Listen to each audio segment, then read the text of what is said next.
Hello, and Randy here. Today we're going to be working on painting the rims here for the duals, at least the one rim anyway. I'm not sure if I have time to paint both, but I'm going to start at least on the one here. I just finished wire brushing this one here, so this one's all wire brushed, ready to go. Again, these sat out overnight between pressure washing and now. It only took like a couple minutes to wire brush these though, and I'm really happy with how they turned out. Again, it's not like clean bare metal, but it is pretty good. At least I think it's good enough anyway. There's maybe a couple spots here and there that could be a little bit better, but really happy with how that sandblaster worked out. Seemed like it worked pretty good. And again, you can see this one has some surface rust on it, but like I said, touch that up with a wire brush there, and it comes right off. Only took like a couple minutes, so pretty happy with that. You know, if I had just straight up wire brush this, it would have taken a lot more work. In fact, that's what I was working on doing before I got the sandblaster. I was just straight up wire brushing it. Like I said, that's definitely a lot of work getting it off. But if you sandblast it first, then wire brush it, even if, well, I guess if I could have painted it right away, but that would have gotten too late at night. And probably the heavy dew we had that caused some of that rust. So ideally, like maybe when I do this cab, everyone, I'll have to probably like do it on the weekend. Then I can like sandblast in the morning, let it dry, paint it in the afternoon type of thing. That's probably how I should do it. But yeah, I couldn't do that with the tires there because, yeah, sandblast at night, and then of course I kind of run out of time. So also, I do have some more blasting media here as well. I think I mentioned this last episode. I was just using like regular sand. Actually, a real quick story here. When you folks might find this a little bit amusing. The sand I'm using was actually rejected sand from where I work. Yes, everyone, we reject sand.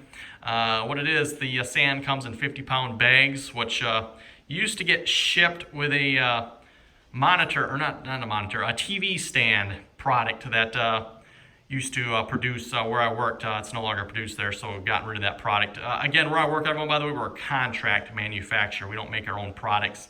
We make products for other companies. So this was a product we made for another company.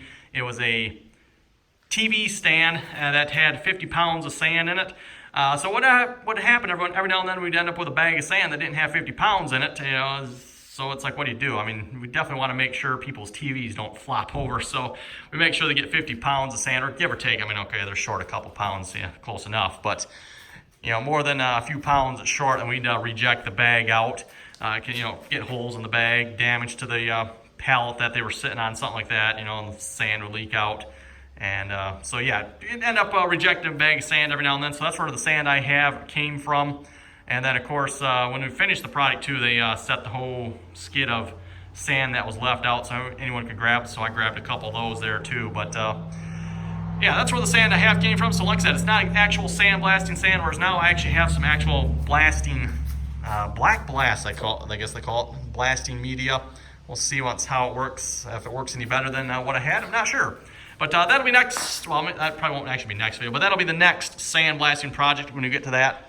Again, if you didn't see the last video there, everyone, I've got a Power Horse 3500 PSI high pressure sandblasting kit. Worked really good. I definitely liked it. It's still sandblasting, everyone. It still sucks, but it definitely seems like it's a lot better than the dry sandblasting. At least if you ask me, it worked out pretty good. And I couldn't really tell any like major difference between wet and dry. You know, like, okay, well, it's wet. Is it not going to work as good? I don't know. It seemed like it worked pretty good to me, everyone. Like I said, yeah, seemed like it worked pretty good. So anyway, I'm going to get set up for painting here. I got the paint, I just finished shaking it up here. Clean metal primer. Hopefully the metal's clean enough. It says lightly rusted metal. So, yeah, it's probably lightly rusted, right? There might be a few spots that are a little maybe heavy. Maybe I should have got the rusty metal primer, but I think that'll be pretty good. So we're going to set up. We're going to start painting. We'll see how long this takes. If I have time, I'd like to do the other tire too, but I'm not sure if I'll have time here tonight. Starting to run out of time tonight already, unfortunately. So, yeah, let's get started painting.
there we go. That's going to do it for that. Got the paint all brushed on there. Again, this is just a primer here at this point, by the way, not paint necessarily, just putting primer on.